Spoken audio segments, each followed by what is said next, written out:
Welcome to the FPLUSA Press Play Podcast. You got Bucks and Brian here to do our final positional breakdown. If you are new here, this is where we deep dive position by position. And on tonight's episode, we are going to go down and dirty into the dog pound to find the best goal scorers in the FPL game. We're looking solely at the forward options for this season. I'm Bucks. So glad to be here wearing my favorite jersey, my Didier Drogba, one of my favorite ever strikers on the back. Very slick. And I'm joined by a man also wearing a very fancy kit. Shinny, USMNT. Like that a lot. How you doing, man? Oh, man, I'm recovering after being in New York for a couple days. It was great to see you in person. Great to see my team through some work events, and now I'm just catching up with the little baby, having a beer, and just enjoying the weekend. So I'm glad we made it. Cheers to you, my friend. Cheers. Good Yeah, to see we you made in New it. York. We hung out. We did our first in real life podcast. I think it came off without too much of a wobble. Considering we were using one microphone and just doing it live, me off of happy hour, missing my subway connections and showing up a little late, it was good. It was good. I was happy that your wife put up with us for a couple hours. Yeah, I'll have it be known that I only got a couple of lashes for going well over time, but she was very happy that I cleared out some of my sneaker boxes, so That's right. kind of evened out at the end of the day.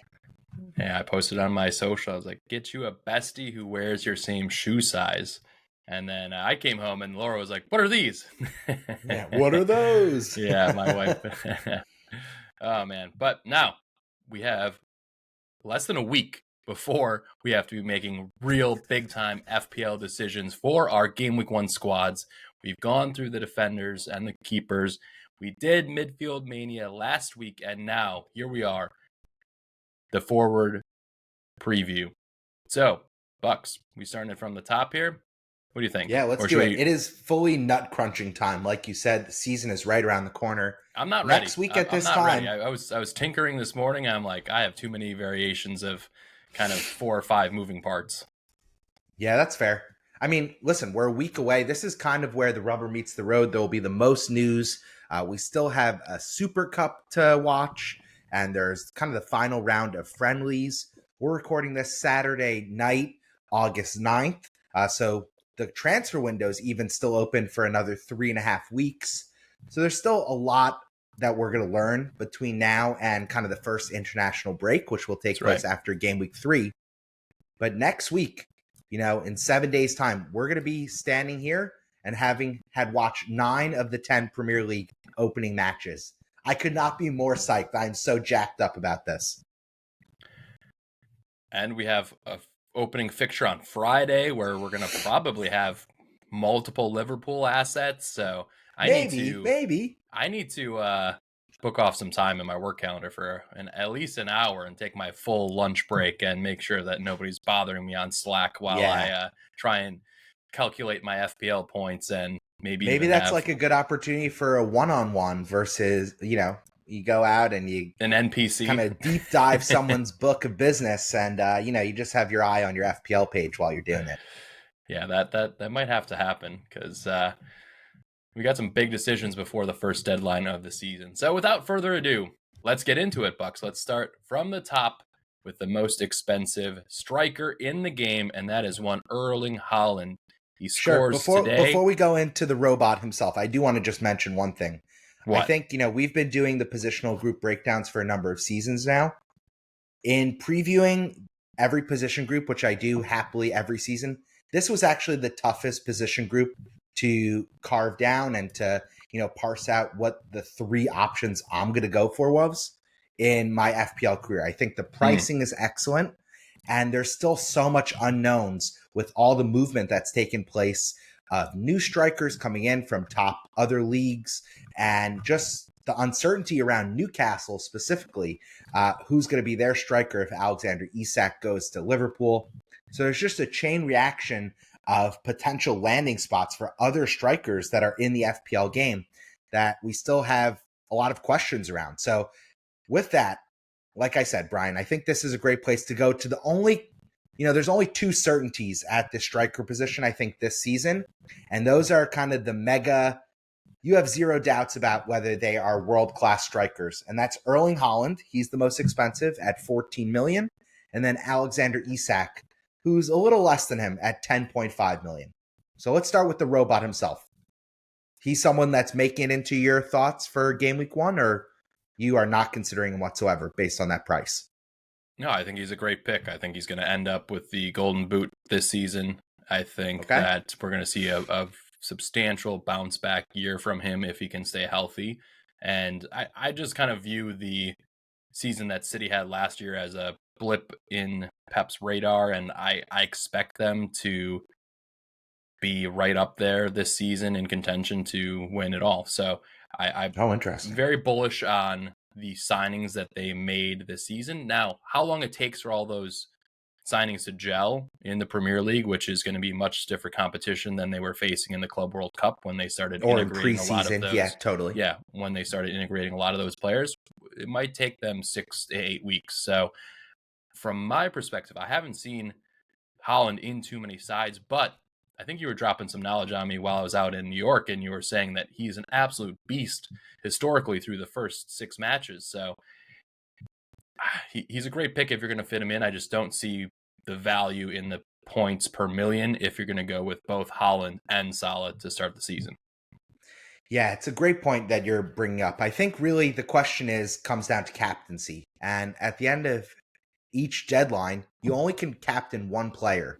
So it feels great when you look at your team and you're like, listing the players off, I have Salah, I have Palmer, and I have Haaland. But each and every game week, only one of those guys is earning double points. And especially if you have Haaland and Salah, that's almost 30% of your full team's budget tied up in just 2 guys. So that makes it, from a setup perspective, kind of unbalanced. But what I was telling you in person, Haaland in his career is a historically fast starter.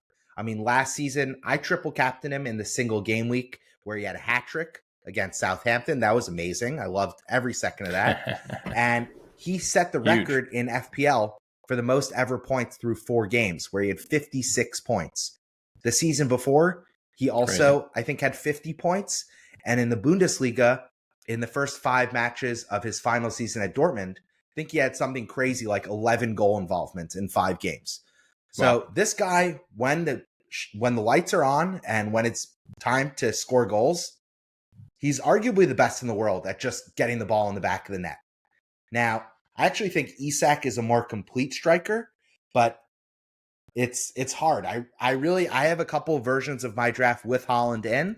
Interesting. I admittedly, looking at them next to the other teams that I'm making, I like them a little less than I do kind of a more balanced setup. So it's really pick your poison. And I think Haaland is a very viable captaincy option going against Wolves in game week 1, especially with the way Wolves are playing this preseason. They've played 6 times. They have 0 wins. Rough. So, I know no clean sheets. You were in the DMs hitting up at FPL Black Wolf. I mean, it's scary season if you're a Wolf supporter like our comrade Black Wolf. Yeah. I mean, we saw Haaland have 22 goals last season, and everyone was like, he was shit. And he never really looked good outside of those. Yeah, like outside of those first 7 matches, he never really got going compared to his previous seasons. So, I mean, I would be very surprised, though, if he doesn't get to 32 goal involvements this year. Goals and assists, maybe sounds like you are thinking of having him, Brian. 32 goal involvements, and you're going to skip him? Yeah, I'm going to skip him to start the season, but especially when we're going to have AFCON and there's a big kind of shifting in the fixture swings when we're looking around potential game week 13 wild cards, game week 12 wild cards.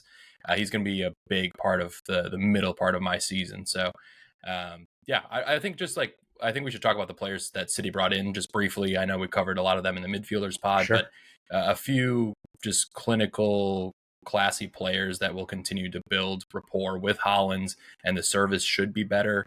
Cherokee is a mastermind with the ball, and we'll see if he can connect with Haaland. Although I was watching on social them shithousing each other already, pushing each other around in one of the practices. So I think that's a good sign, though. Iron Yeah. sharpens iron, and Haaland give me the expects bleeping ball. Yeah, good, and he should, because Yeah. every time he gets the ball in a dangerous spot, it seems like the ball ends up in the back of the net. Another one, Reinders. He had a smash and grab second half of preseason today. Came on at halftime, had a brace, easily could have had a hat trick. He tripped over his own feet after doing all the hard work of getting around the keeper. So he could have had a 45-minute hat trick. He's priced at $5.5 million. I mean, they have Nori now that's going to be bombing up the left-hand side in defense. He's priced as a premium. I just think the team in general got younger, got more creative, and got more explosive. We should see less of Gundo and Bilva, to be honest, in a lot of these matches. Like maybe when they go for like trying to break down the low blocks, you might see those guys just be a little bit more savvy and in Pep's side. But against the other 2/3 of the league, like I just think that the firepower that they brought in will only help Haaland. So stay away from me and for also game week one. But we can't not mention, right? We can't not mention that Rodri re-injured himself. So he's going to be missing at brutal least noodle for him. It's, coming back from an ACL was no joke. And we talk about this in the NBA, which we're both fans of.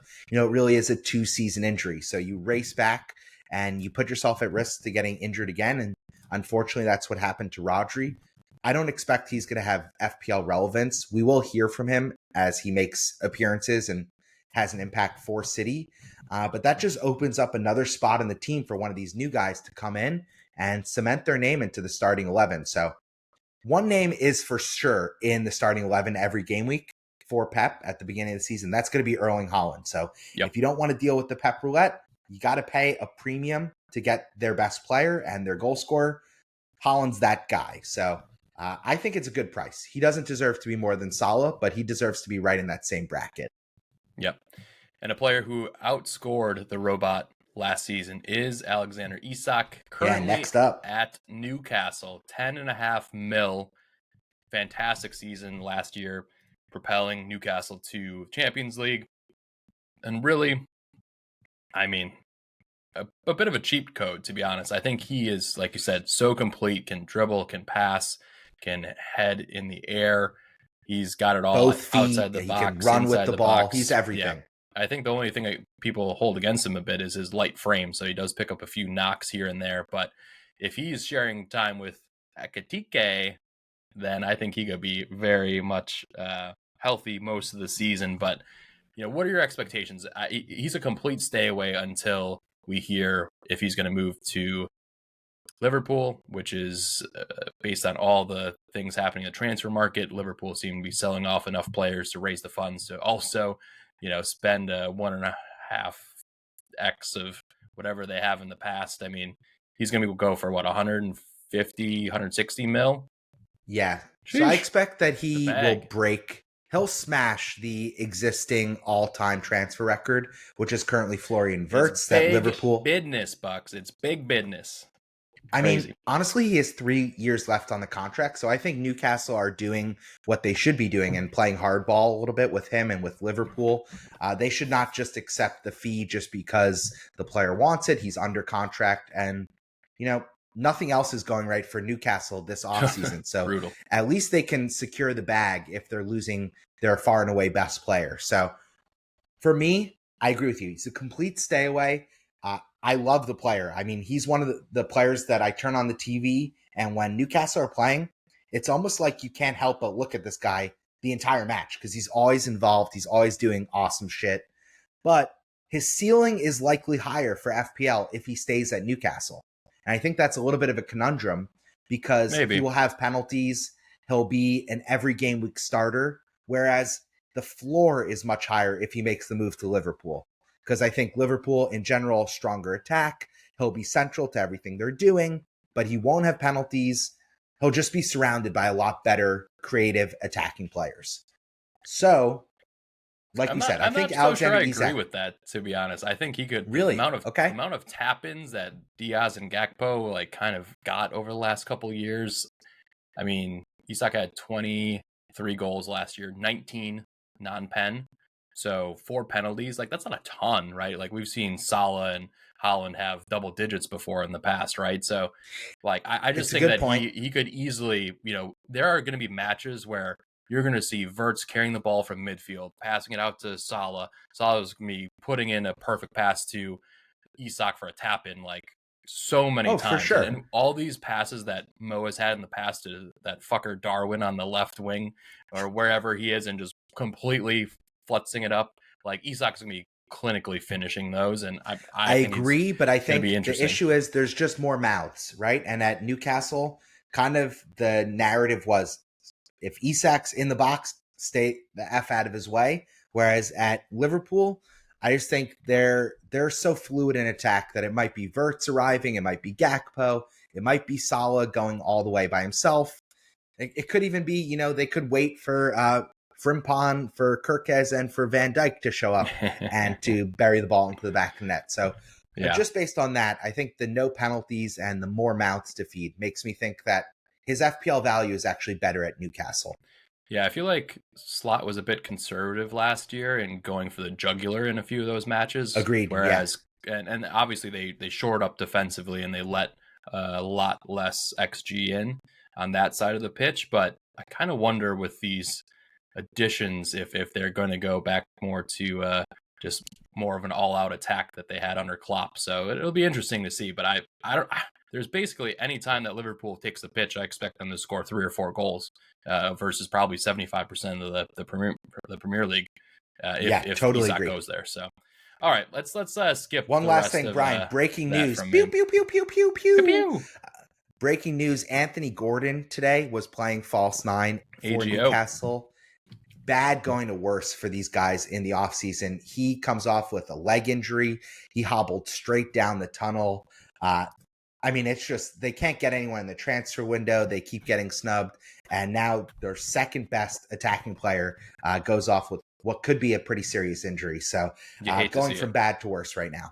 Yeah, you hate to see it. That's, I mean, nothing's going right. They spend 40 mil on a center back that they don't truly need. So that's at least some depth, but they're going to be very far behind in the transfer window. So, I mean, part of me wonders if Newcastle should just, take the 160 mil or whatever it is. And so you can kind of have those dominoes fall because you're really starting the season, behind the 8 ball. You're going to bring in new players to replace Isak and replace that big wage bill.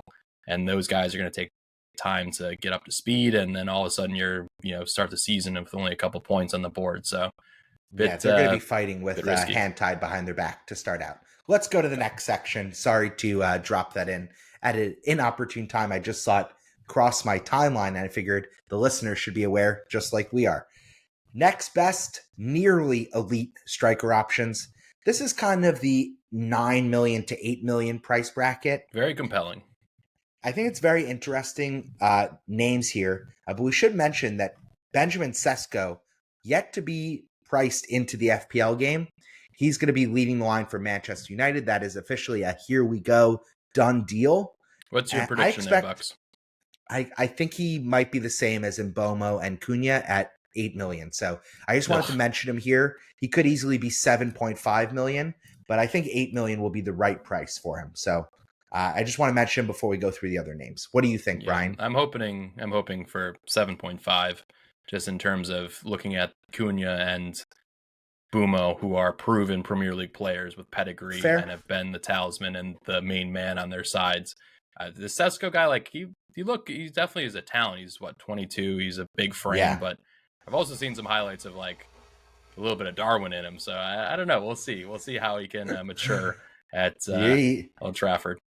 You watch like a Uruguayan football match or something? Why you got Darwin on your mind so much? The guy's off to Saudi Arabia. We never have to think about him again. I know, but whenever there's a new striker with a high price tag, you kind of compare him to Darwin, I would say. Yeah, especially from the Bundesliga. All right, let's go through the options that we know in true hardcore facts are in the FPL game and what we know about them. First and foremost, nicknamed the Junkyard Dog, here officially on this podcast, coming in at 9 million Great British pounds to your FPL team, leading the line for Aston Villa, Ollie Watkins. 16 goals, 8 assists last year in a very up and down season for him, as he was playing less minutes than he ever has. I think that was one thing that we loved about Watkins, is that he was basically nailed on to play 3,100 plus minutes. But with John Duran banging around, putting in some goals last season, and then the push injured. They had Rashford coming in. Yeah, they had Rashford, Asensio playing, false nine at times. Just an interesting season from him. But in terms of their opening fixtures, pretty good opening fixtures. You're looking at Newcastle at home, Brentford away, Crystal Palace at home, Everton away, Sunderland away, and then Fulham at home, Burnley home too. This is a great run. Like you should definitely be looking to have at least one attacker from Villa in your side. Is basically what I see when I see those fixtures. So yeah, the harder matches seem to be at home, which is always good. You back the Villa Park crowd to get their boys up for the occasion. Get up. And Watkins is just Premier League proven. He's absolutely nailed, especially with some of the departures that have left Villa this offseason. And he's coming off back to back 20 plus goal involvement seasons. So 2 seasons ago, he actually had, I believe, 20 goals and like 14 assists. That was his best ever campaign. I expect, with the certainty of minutes, even though it's a lesser Villa team around him based on what's happened in the transfer market, I still think we're going to get pretty close to 27 to 30 goal involvements this season. So I think 9 million is a great price. It would be amazing if we knew he was on penalties, despite him not being the most clinical at them. Because then I think if you knew he had penalties, he'd almost like auto pick himself. You'd have to have Ollie Watkins with the opening fixtures. It's funny, Bucks, that the way that you're talking about the penalties, this whole group of players, actually, we're not sure if any of them have penalties, which is interesting because they're all priced like they're going to get 25, right? Like they're going to get 20 to 25 goal involvements this season from the 8 to 9 million mark. And when you're looking at Watkins, Gyökeres, Bowen, Ekitike, Sesko, I don't think any of those players might have pens. So it's kind of crazy that they're priced so high. And I think that's where, in the long run, you might be losing some value compared to those lower quality players, maybe a little bit lower of a ceiling, but have those pens, which is something that I'm considering when I'm building my front line right now. Yeah, it's a good point. I mean, I think there's every chance that Watkins is on penalties. I mean, Tielemans, I don't think is going to be on the pitch nearly as much as Ollie is. So, if he's not number 1, he's probably number 2 in the pecking order to take them. Whereas, I think if we skip Gyökeres, who we'll talk about in a moment, I think Jarrod Bowen will be on penalties. I think he's clearly the West Ham talisman. And as good as Paqueta is at them, the guy hasn't played competitive Premier League football in months, whereas Jarrod Bowen was literally the hottest Premier League goal scorer in the entire league to end last season. And he's picked back up from there in the preseason. So I see no reason to take the ball away from your best player when it comes to those kind of crucial moments in a match. And so I think Bowen at 8 million, I know we're skipping ahead here. I also think he's excellent value because he might not be playing true striker, but the way that West Ham end up finishing plays when it comes to shooting, he tends to be the furthest forward and often the one taking those shots. So I think he could be excellent value, reclassified from a midfielder to now be a forward this season. Makes it a little easier to fit him in, actually. Yeah, it's interesting. Bowen is just one of those players who feels like he's been around for forever at West Ham, right? I mean, how many seasons has he been at the top of his game and really put in a ton of, ever since 2021, 140 points plus in every season. He's got a 200-point season last year, 193. And when you're even looking at the projections for him, even with the change of losing the point for a goal and then the clean sheets, which obviously West Ham kept fuck all last season, but he would have gotten a lot more bonus for the goals that he would have scored, with 13 goals and 11 assists last season. Just phenomenal player, somebody that seems to be cemented at West Ham instead of ever being rumored to get a move out. But he's a good pick. Sunderland at home, game week 1. Then their fixtures get a bit dicey though, and I think he was a player that I was looking at for like a long-term hold, but I think I might try and ride his purple patch when the fixtures are better. Game week 2, Chelsea, NFO, Tottenham, Crystal Palace, Everton, Arsenal. Not a great run after the opening game week 1 fixture is exceptional. It gets pretty up and down from there. One thing to mention though, because we do have the DEFCON points to be mindful of. Jared Bowen is the only forward priced up till this point that got a single DEFCON point last season. Really? I think he got 12 or 11. No one else got a single one. So he's a hustler. He's a hustler, that guy. He's a good worker bee. Let's go to the next guy. These are 2 new names to the Premier League. Let's start with the more expensive one. That's Victor Gyökeres. He's going to be leading the line for Arsenal. Comes over from Sporting. And he actually can score headers, as he proved today in their preseason match. Love to see that. I know our mate in the group chat, Corey, who's a big Arsenal fan at the Run CMC, he was saying, see, guys, he is a complete striker after all.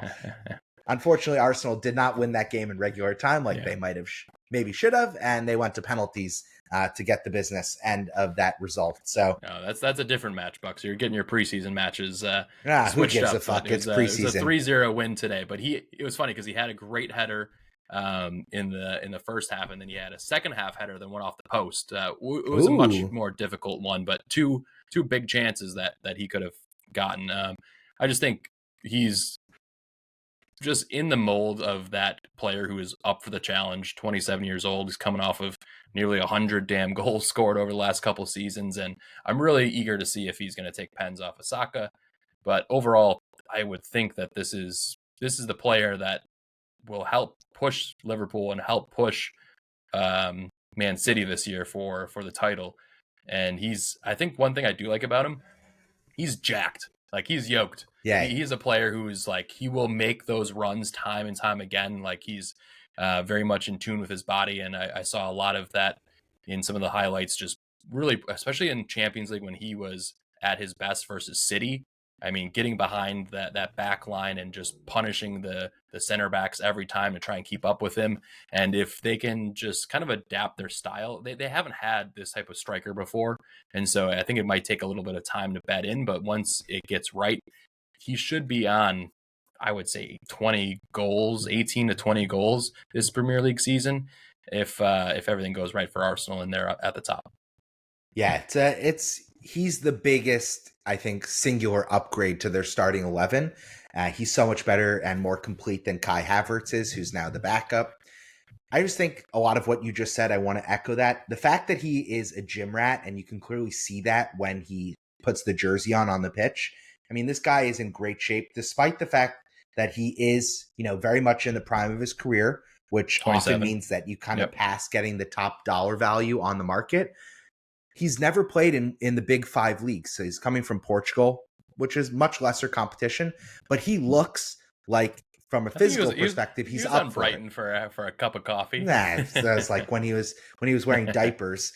And so for me, I think, just coupling with some uncertainty about whether he's on penalties and the Arsenal opening fixtures, which are quite difficult outside of, I believe it's Leeds that they play in game week 2.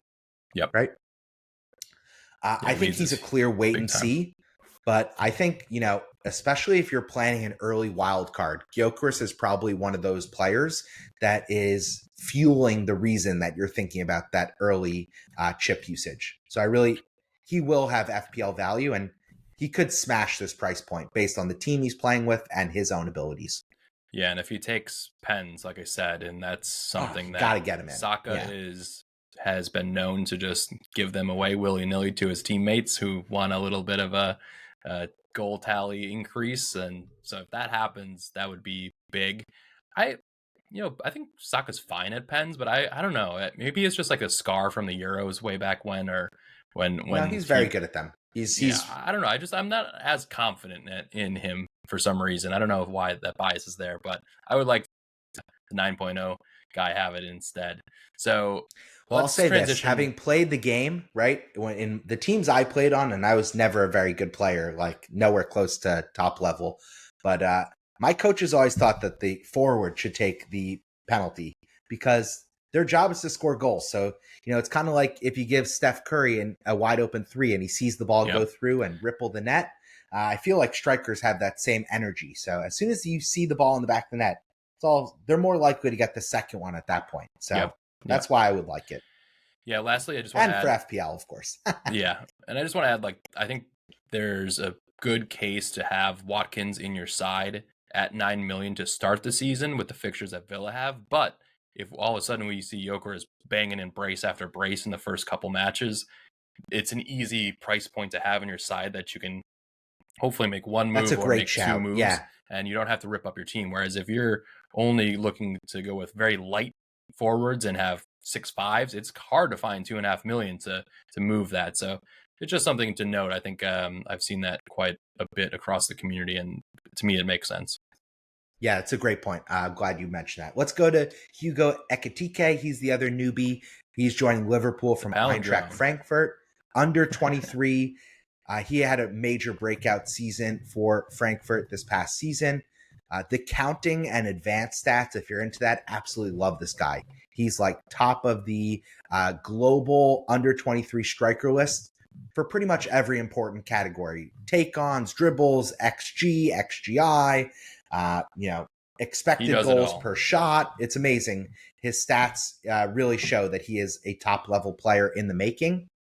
The only issue is he joined a very senior team that if they bring in Alexander Isak, he might all of a sudden be £100 million backup, which is kind of crazy to think about. So I think for now he is just a wait and see. He does not have FPL value, in my opinion, in game week 1.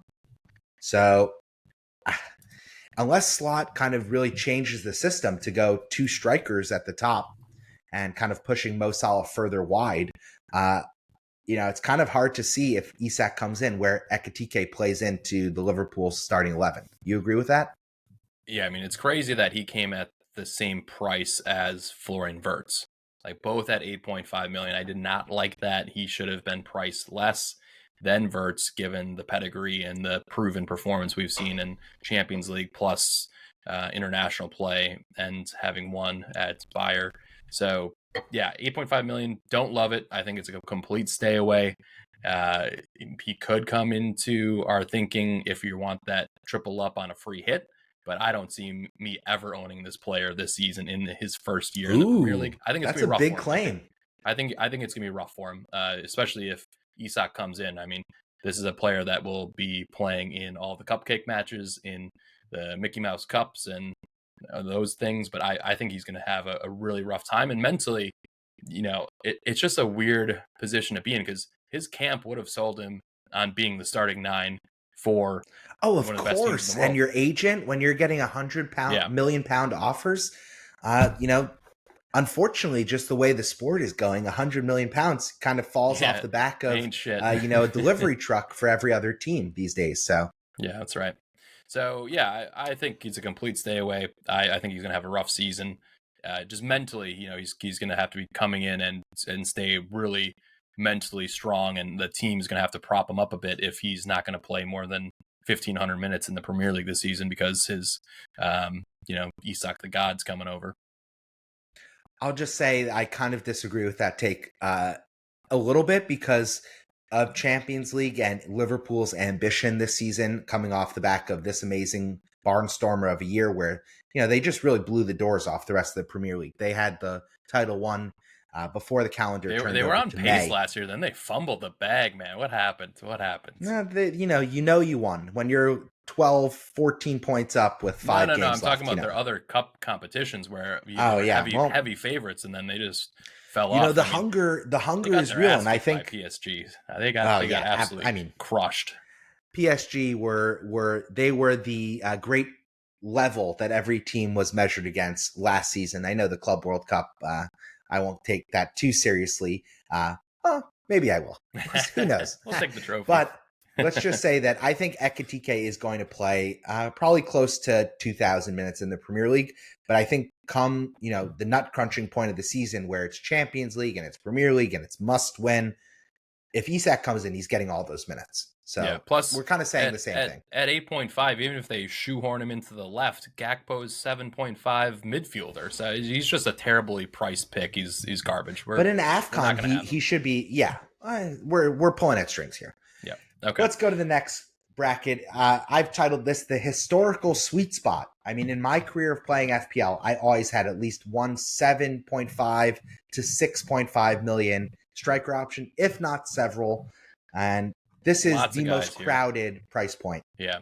All right, Bucks. We've already gone over half an hour on the top guys. So we'll keep it a little bit more succinct here when we're going through these players. But from the top, let's shout out the newest Brighton/Chelsea player, João Pedro.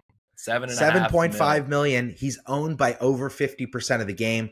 He's the second highest owned player right now behind Mo Salah.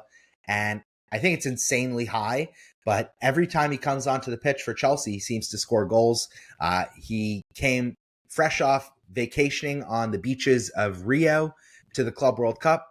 Immediately was scoring goals for Chelsea. He came on as a late substitute in their preseason match, his first time playing in a Chelsea shirt at the Bridge. He scored again.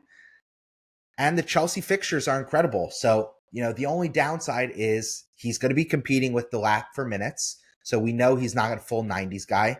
And he has no penalties. And he's never scored double-digit open play goals in a season. But the fixtures are so nice, and this Chelsea team are so good at creating chances. He's going to be in my team. I mean, maybe I'm a casual for saying that, but he's going to be there.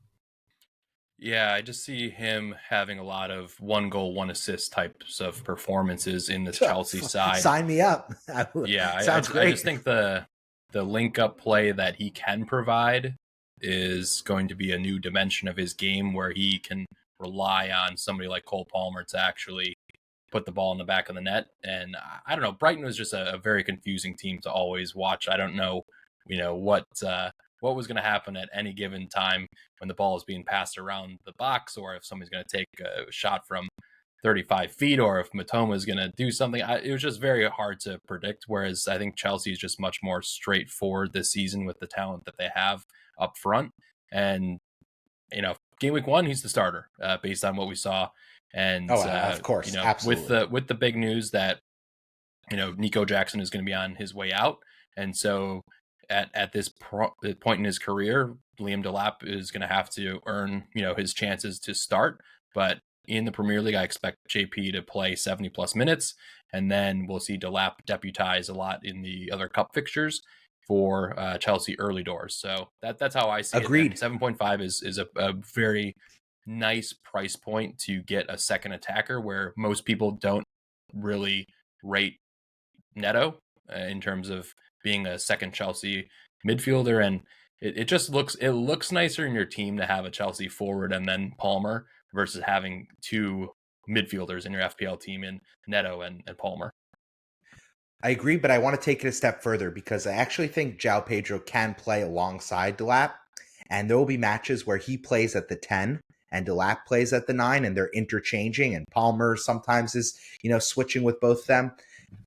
I think he's a very versatile player. He's going to get lots of chances in this Chelsea team. Yeah. And in my opinion, Chelsea, if they're not in the top 2, they're solidly the 3rd best attack in the Premier League. Interesting. Right behind Liverpool and Arsenal. All right, I have a question from one of our hashtag FPL USA group chats, Mr. at FPL Dallas. He wants to know why João Pedro is not Gabriel Jesus in terms of FPL and then in terms of their impact on the team, because he's comparing the 2 Brazilians almost 1-to-1. So I'm very curious to hear your thoughts. And Gabby J, when he came to Arsenal the first couple of months, he was on fire. He was in everybody's team. He was 8.0, and everyone was like, oh, this is the forward that the Arsenal needed. So just curious on your thoughts to that hot take.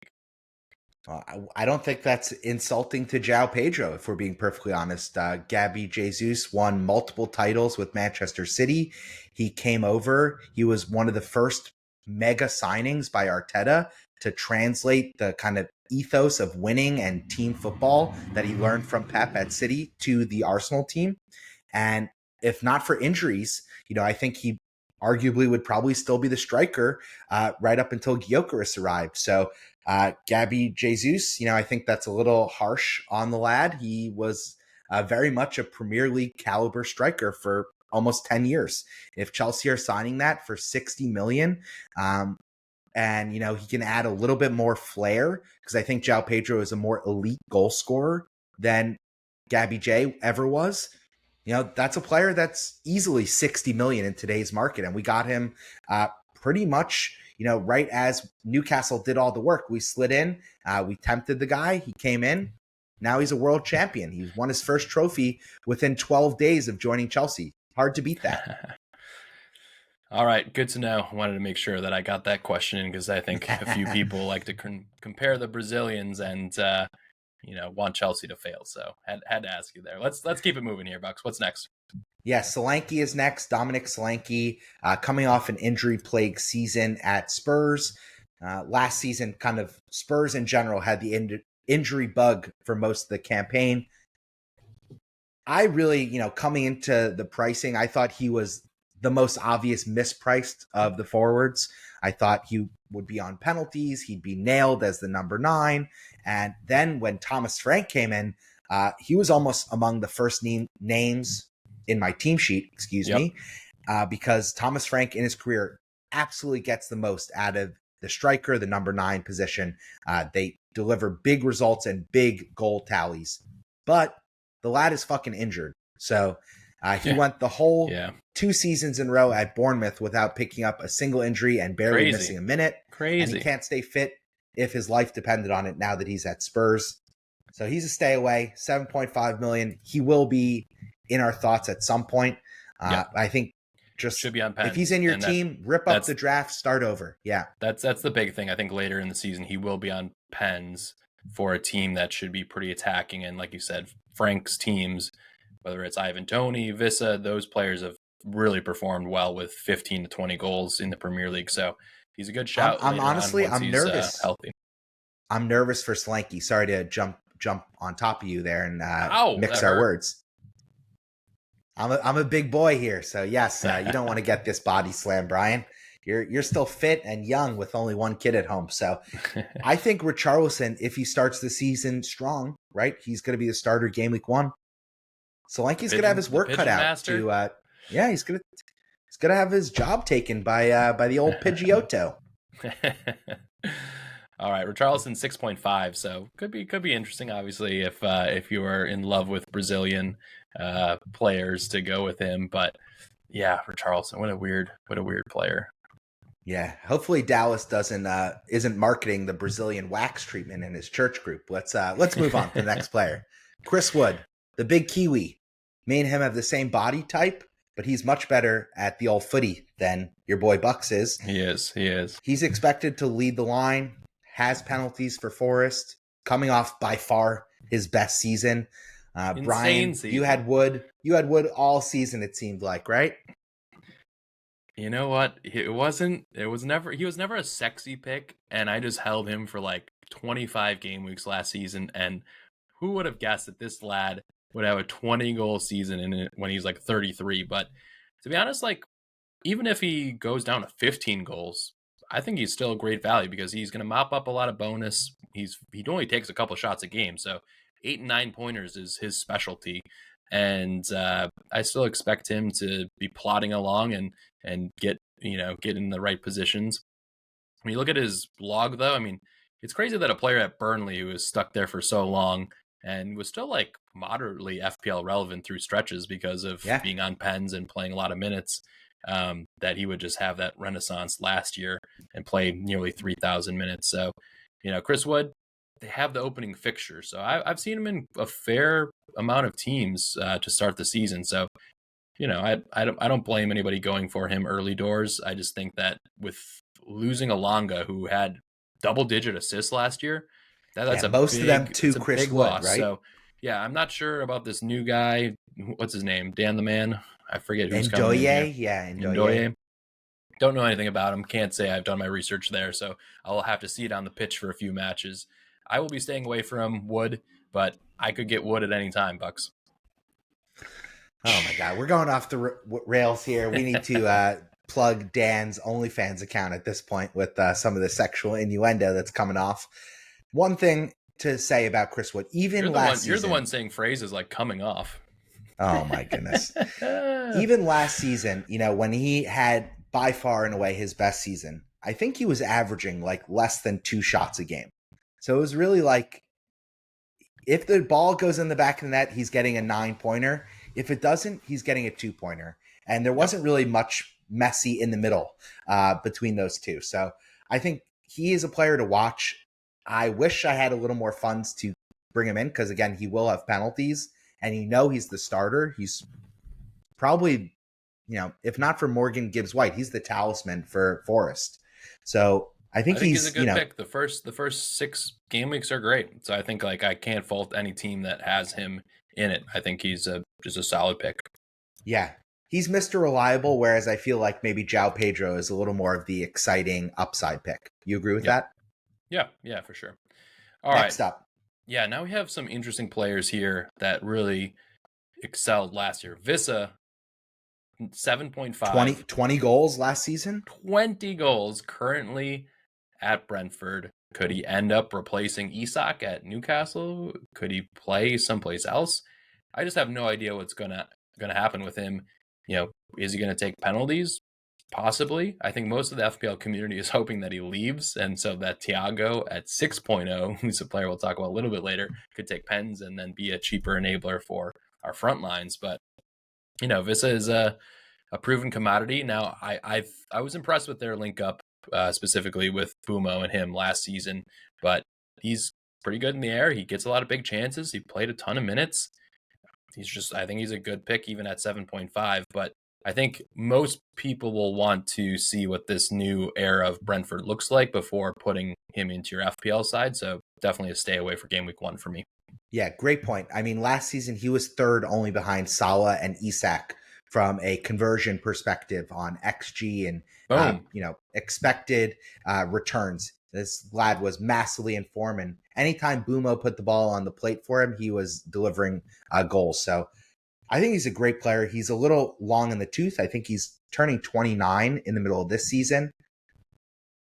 If he makes a move to Newcastle, he'll all of a sudden be very fantasy relevant, I expect. So he's definitely one to watch, one of those dominoes that could fall in this forward bracket. Where is he from? Is he going to be playing in AFCON? I think he's Cameroonian. Maybe I'm mistaken. The Congo.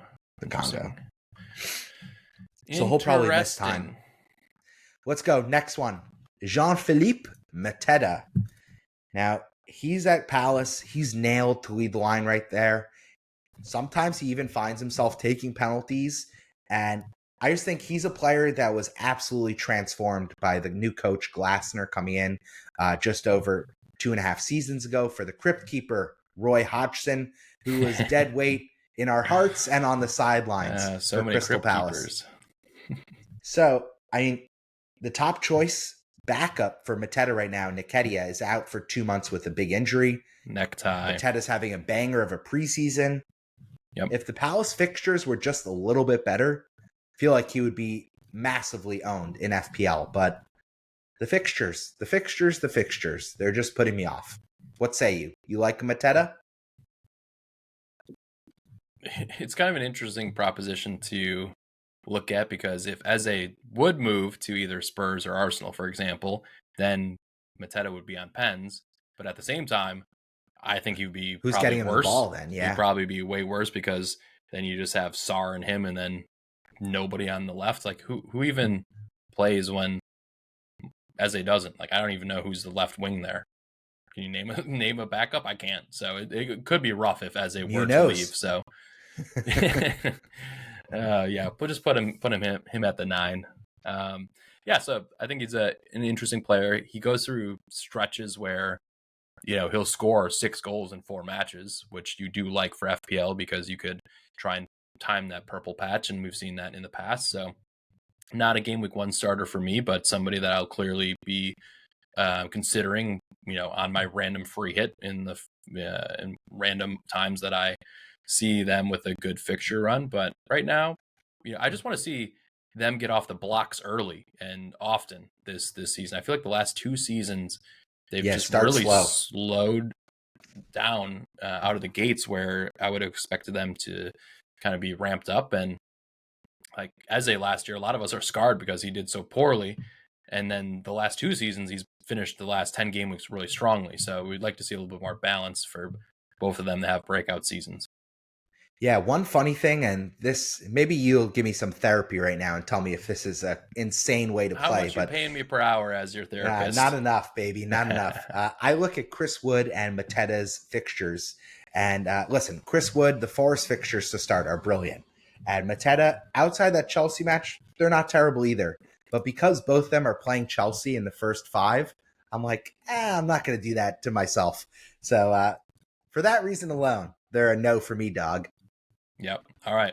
The next player I think is very interesting, and that's Evan Nilsson at Bournemouth, coming into his second season in the Premier League. Got a ton of big chances, didn't convert them as high as we would have liked last season, but Bournemouth last year was a top 6 or 7 attack in the Premier League and had that stretch of about 2 months where they were taking everybody to the sword, Excalibur style. So kind of curious on your outlook here. He's probably not on pens, but then when you think about the Dutchman, what's his name?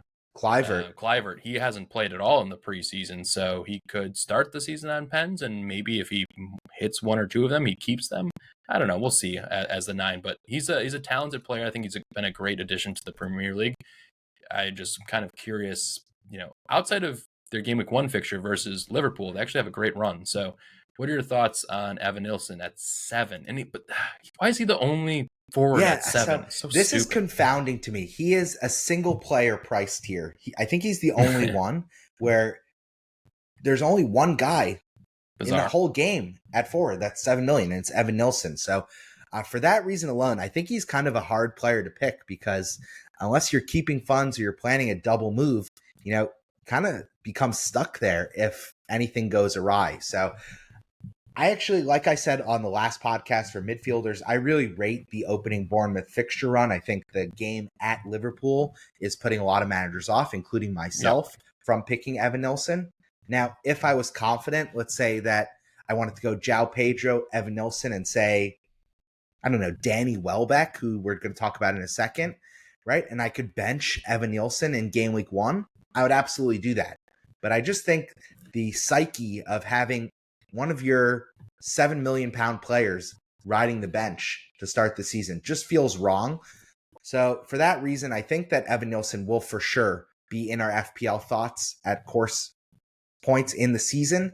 But he's probably still in the grinder, for game week 1. At least that's how I'm looking at it. Yeah, it's interesting. He was one of the top 5 underperforming XG players last season. I saw that alongside Jackson and some other Chelsea lads. And TCL also in the top 5, no surprise there. And then Cameron Archer and Eddie and Ketia. So just interesting to see that, if he could maybe be a little bit more clinical in his second season, he could reap the rewards. But it's just a weird price point. I don't like that they should have priced him at 7.5 or 6.5 and give us. Well, I will say, he doesn't really have a backup. So I think in that way, especially if Ouattara Dango leaves, right? I mean, Evan Nilsson, he's going to get 3,000 minutes this season. So if you are thinking about a late wild card, I mean, Evan Nilsson, if you can stomach maybe starting a defender over him in game week 1, just as an example, I actually love the pick. I wish there was one other player priced at 7 million. Yep. That way there's like a little built-in off-ramp. Yep. All right, let's talk about some of the guys in the 6-5 bracket. I think we can really just whittle this down to Danny Welbeck at Brighton, JSL at Wolves, and Nico Jackson at 6.5, because he is rumored to potentially be someone who could replace Isak and has that kind of pedigree of playing in some bigger competitions. So of those, and we already talked about Richarlison, so that's enough fun. The Pigeon Man. Let's start with Jackson. I think he has the most potential FPL value if the move to Newcastle goes off. Worth mentioning, I love me a Chelsea player, but he's right now solidly third choice in the pecking order for their forward line. And it doesn't help that he suspended game week 1 for that silly red card he took at Newcastle, the straight red card there. So either way, he should not be in your team to start the season just due to that fact entirely. But I expect that he will have FPL relevance if he goes to Newcastle. I don't think it's crazy to say that maybe he even ends up on penalties to get his confidence up with Gordon out. If Isak's gone, I mean, I don't think you're going to give it to like Tonali or Guimarães. Nah, Shar is the donger. Shar's on Ben. Oh my goodness. You love Shar. I do love him. A little Swiss lad. He's going to break your heart one of these days. He's going to turn your heart into shards, so to speak. Very nice. Yeah. I think Nico Jackson, he has, in this group, he's the only player that I think could get to 20 goals, excuse me. I mean, 20. 15. That's a lot. 15's a good mark for him. You would expect the Newcastle funneling of kind of their attack to get him a lot of chances if he were to go there. And he's a fit guy. Like, he definitely makes the runs. He's offside a bunch, but I think when you see a lot of the Newcastle performances that are 4-0 at home, sure, he could grab 2 of those. Like, we've seen him get double digits before. So, yeah, I know. I'm nervous to say this, Brian, because I know I'm just going to get absolutely blasted in the comment section. But he has shades of Alexander Isak in him. I know the finishing could not be further away. I mean, he's closer to Darwin than he is to Isak when it comes to finishing. But if you see some of the runs he makes, some of the ways that he collects the ball at the halfway line and plays in other guys, like he did quite a few times for Palmer last season. I mean, he has some of the tools for an elite striker. He just hasn't quite put it all together as of yet. So, yeah, again, he's not on my radar for FPL just yet. But if he stays in the Prem, I think he will be in many teams come game week 8, let's say. He's a player who's getting a XGI 2 out of 3 games that he plays. So pretty high. Like, he's definitely a player that's involved over the last couple seasons. So it'll be interesting to see if he does get a move and comes into our thoughts later on. But the next player we want to talk about instead of Nico Jackson, for me, is Strand Larsen, JSL. Ooh. The Norwegian, trying to compete with some of the other Nordic types of strikers out there. So, yeah, what are your thoughts on JSL? Had a really impressive performance next to Cunha, and so I'm just a little bit worried about his service this year. Is he going to be able to be a out and out, the tip of the spear and get a lot of these chances when there's going to be more focus on him potentially this season? Yeah, so JSL, he's nailed. He's going to be the out-and-out striker each and every game week. He's the central target man for Wolves. How old is he? Like 21? How old is he? He's not even anywhere close to his prime. I expect that he will not be on penalties. I think John Arias will be on penalties and will be. He's got a little bit of a baby face for a 25-year-old. So listen, I think he's an excellent value pick. Most of the negatives and the downside risk for JSL is not his fault. It's actually the team around him. And I think that without Cunha and without Rian Nori, 2 of their best creative chance monsters from last season, where unfortunately they ranked in the bottom 5 in the Premier League for total chances and goals, this season might be even more bleak than that. So I think for me, JSL is not on the menu. I just think Wolves are going to struggle in that opening match against Manchester City. And I don't know. I think they're going to be hard pressed to score 3 goals in many matches all season. That being said, JSL made me look pretty stupid at the end of last season where he just banged in goal after goal after goal, one after the other, when Cunha was out missing. So the guy clearly can do it. Again, if he has penalties, 6.5 million, yum, you almost auto pick him. But I think there's still a lot of doubt based on what we've seen from Wolves this preseason and the lack of reinforcements that they've brought in to kind of strengthen the side that was nearly in a relegation battle for most of the season. So, yeah, 14 goals that's a pretty impressive tally for it's amazing. One of his first. You realize how good that is? I mean, the whole Wolves team probably only scored like 48 goals, 50 goals. I mean, he came right off. I would say less. Came right off the boat into England, and he just got his goal scoring boots on. Yep. He was very impressive. All right, cool. And then Danny Welbeck at Brighton. He's an old head. He's one of the few players who stays at Brighton for a long time. Came back to Brighton. He'll be on penalties. I think that's kind of the reason you pick Welbeck is he has penalties. And at least to start the season, he's nailed because the reinforcements Brighton brought in are kids. Yep. I really like this Greek guy that they brought in who could be the potential challenger. You love your Greeks. You love your Greeks. I am married to one, and her family is very enthusiastic about the kid they brought in to challenge Welbeck. But that's going to be a mid-season at best kind of situation. So, I just think Brighton are one of the hardest teams to gauge game in and game out. They're very deep. They are not loyal to any starting 11 or system. And and the fixtures aren't great. So for me, Welbeck, he's not in my thoughts. You agree? Let's just stop talking about Brighton players. There's only one player for me from Brighton this season, and it might be De Kuiper. Otherwise, I'm going to try and stay away from all of their assets because they just give me painful moments in FPL. You might de-tempted, you're saying, by De Kuiper? Yep, that's right. All right. Budget bin, Bucks, 6.0 and less. Will any of these players be on penalties? Because that would definitely boost their appeal for making my potential bench boost squad early doors. But I think all eyes are on Igor Thiago, 6 million, Brentford lad. He was the most expensive signing in Brentford history.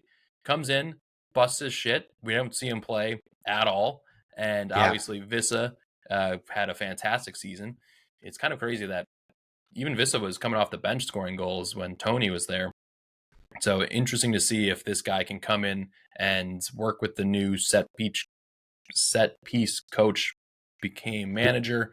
Who's the head coach? Yeah. Yeah. So what are you thinking now? You think this guy he's very physical. This Thiago guy, listen, I watched the tape. It was kind of like you didn't get any tape from last season, so you had to go all the way back in the archives to find the kind of highlights from the transfer archives.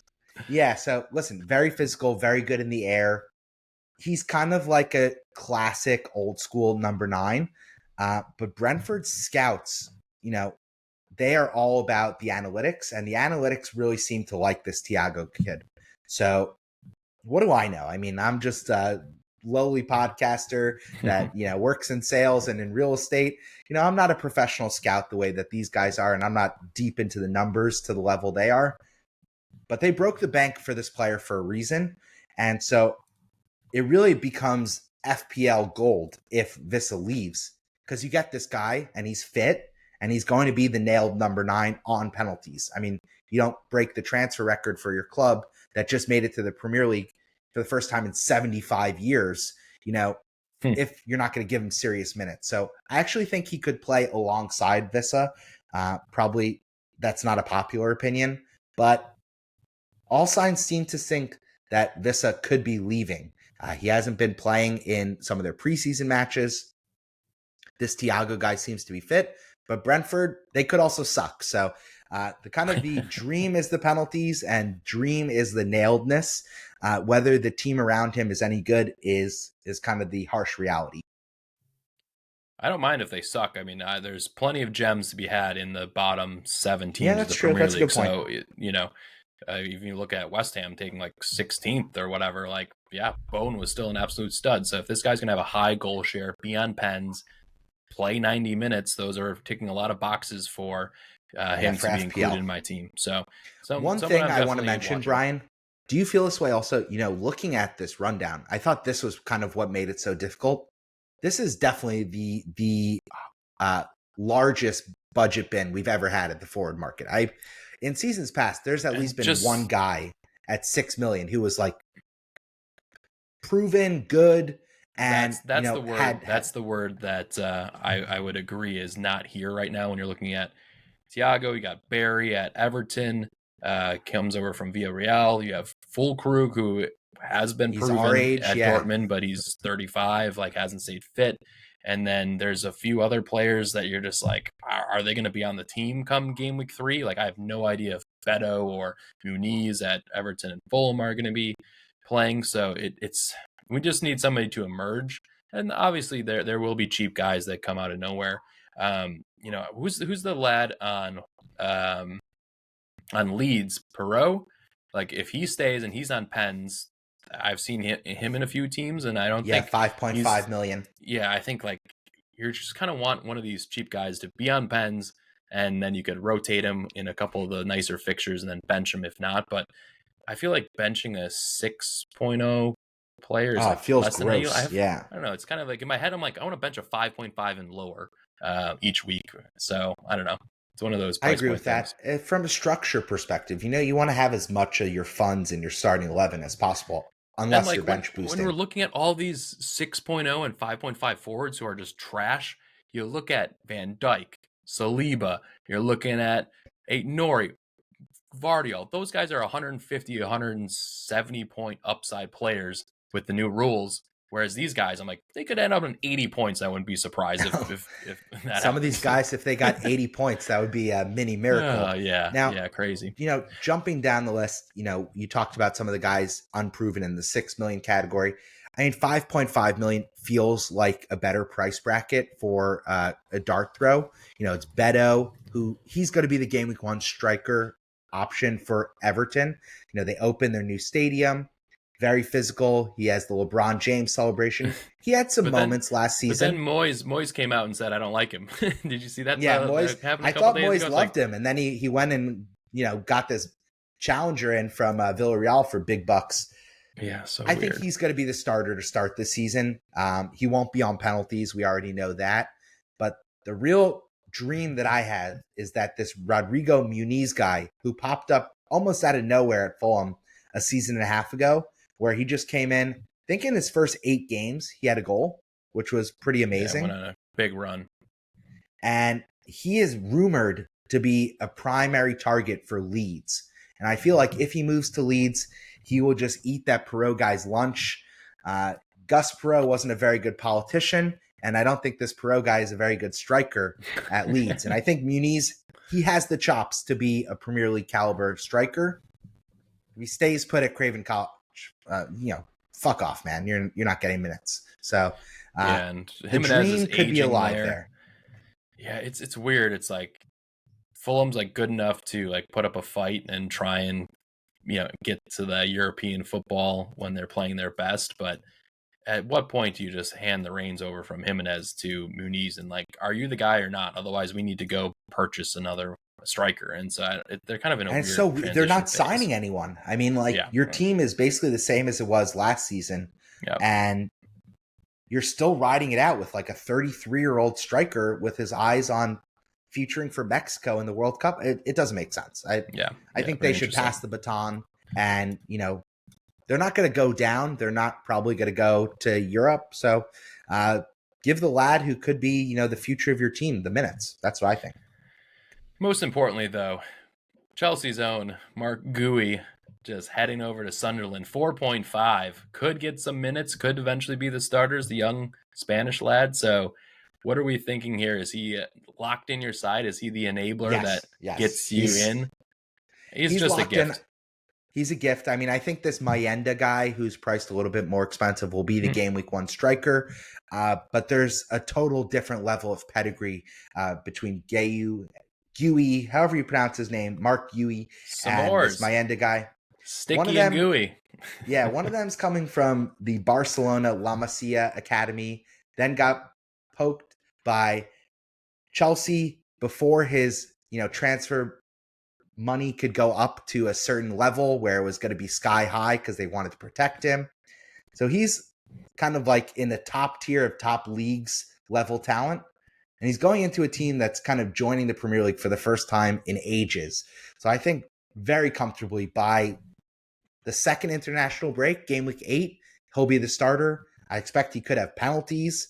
I mean, this guy scored a first half hat trick in the UECL against Shamrock Rovers. I mean, that's just as good as anyone Sunderland were playing against last season.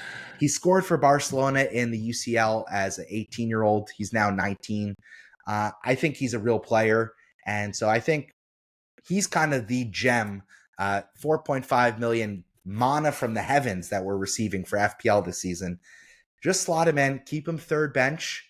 At some point, probably around when you use your first wild card, He'll still be 4.5 million. He'll still be in your team, and you'll be able to reap the benefits at that point. That's my thinking. Yeah, I want to use him on bench boost because he kind of ticks two boxes. He might play, and then also I don't have to worry about transferring him out or him just being a problem in my team. He can be my last bench player. Maybe if he starts to get minutes, he could creep up his way on my bench. But I think he, along with the players on Burnley, like we're going to hopefully have Dubravka, we have Guiu, we have Broja, Steve. There's some players that are very cheap that could help you not only hit your bench boost, you're not going to get a ton of points, but then you can continue to focus your transfers and keep it moving on with the rest of your starting 11. So that's why I love him. I'm glad he's there for us. The only other player here at 4.5 is Krupi Jr. Don't know a ton about him, but he is a player that people are pretty excited with. I think he's 18 or 19 years old playing at Bournemouth. And if anybody gets injured there, he could be thrown into the fire. Like if Dango leaves and Clivert is not yet fully fit for the season, I expect Krupi Jr. actually will be a better pick for early bench boost than Guiu, the Guiu man, just because, again, Sunderland have a guy. They have Mayenda, whereas, Bournemouth, if injuries or fitness kind of hack into their depth, Krupi Jr. is the depth, so he's going to get minutes. So, and I will have to say, I've been impressed with Bournemouth's scouting department. They've just sold 3 of their best defenders that they've kind of had over the last couple of years to the top 5 teams in all of Europe, which is super impressive. I did not know Zabarny was a $70 million player. That shocked me for a second. Then I was like, oh yeah, I guess he's only 22. He's a kid, yeah. And then even in Semenyo a couple of seasons was 4.5 million striker in fantasy, and he's obviously become a much more relevant player, has grown with the club. And so if this Krupi Jr. guy could be a little gem later in the season, we need more cheap options. So one to watch. I think just one closing point. I think, looking through this and chatting it out with you here, I think that the forward option is actually the part that really puts me off that early bench boost, because the options for certainty of minutes and that kind of cheap enabler doesn't really feel like it exists in such a clear and concrete way at this point in the season. I just can't be arsed with the bench boost. Everyone's making such a big deal with it. I would rather, without double game weeks, there's a non-0% chance that Guiu will get 0 points and 0 minutes in game week 1 and game week 2. He's coming into a new. But he can also sit on your bench, and game week 8, if your team looks all right, then you could bench boost with him. And of course, I'm talking about the kind of early game week 1, game week 2 bench boost. Yeah, the dream is caught the game week 2. Dreams. He's the starter. Game week 2, he's the starter. That's my dream for my bench boost. Otherwise, I'll probably delay it. But he's a lock in my game week 1 squad right now, and I just think ultimately I want to be playing more 4-4-2. 3-5-2 probably as well. I just think the value in defense, especially at these cheap brackets, is something that the math is tilting that way. So we're going to see different formations this year, and I'll have the dead spot in my strike force. I got to ask you, Brian. I got to ask you. You didn't say 4-5-1, and I know the Twitter #FPL community actually is a very small contingent of the overall game. I'm not really seeing a lot of managers leaning towards that 4-5-1 option. And I think that if you go Mark Guiu and let's say you go Evan Nielsen, maybe the answer game week 1 is to just go 4-5-1 and then bring in Evan Nielsen as your second guy who rotates well with your 4th defender or your 5th defender, excuse me. And you play him game week 2 to game week 8, and then you think about the wild card there. So the forwards is really, I think, the hardest part of the equation to lock in on in order to get your game week 1 team feeling like it's in a place where you're excited to attack the season ahead. You agree on that? Look, I think Prost the GOAT at the FPL Wire, he's looking at the 4-5-1. So he is. Wow. He's known as one of the best managers out there. That is the nicest thing you've said to me all night, man. Yeah, I'm almost as smart as Prass. Wow. I might go to my grave with that. Yeah, once you get your first top 10K finish, then I'll think about you in the same light. But my goodness, this guy. Yeah, I think no, defense is just those cheap guys. There's so much more value in defense versus the midfielders in attack. So looking forward to seeing some of the different formations being rolled out. But All right, Bucks, we've gone long here just because it's earlier in the night. I know our midfield mania podcast would have gone longer, but your wifey was like, kick this Brian guy out of here. He's too loud. Waking up the kids. Kick him to the curb. Let him sleep outside in the rain. That's what she was saying. In my new J's that I was gifted by you. All right, let's get out of here. This has been the conclusion of our positional preview podcasts. You can find us on socials and wherever you listen to podcasts. We are at FPL USA Press Play. If you were one of the nice families that I gifted stickers to at the playground today, I hope you're tuning in and enjoying your first taste of the FPL USA Press Play podcast. I'm Bucks. That's Brian. And again, we would love if you joined our free to enter prize mini league. The code is lowercase PELL04. You will get a weekly shout out if you're the top scorer, and the top 3 finishers will get free Premier League kits of your choosing at the end of the season. And there will probably be a cash prize involved for the cup winners, which will cement the plan on later. Wow, Bucks, you're pulling more money out of my pocket. We better grow this year for the pod. We better. This is our year. Again, follow us on YouTube if you haven't already. We'd love to hit the 150 subscriber mark come game week 1. Setting a little stretch goal there for us, Brian. And again, we're on your airwaves every game week from here on in.